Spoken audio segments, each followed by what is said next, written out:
Сыйлоо Баткен облысының көкөр федерацияның президенті Жұмабаев Ақыл Ешбаевич тапшырып отыр.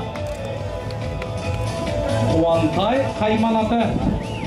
Алысташқырға жаңырды, 3-4 болып атат ойын. Бұндан артық.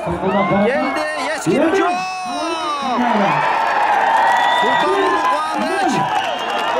Есеп сандарына шотат достар, бірінші таймның ақырғы секундтарында. Сұлтанұлы Қуантай. 30. 25 секунда қалды таймның аяқтасына. 25 секунда қалды. Алысташқырға жаңырды, кетті Қуантай ұлақ менен. Норус артынан қуып кел атат.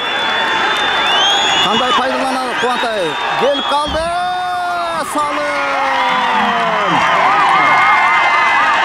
Құдай сақтайды.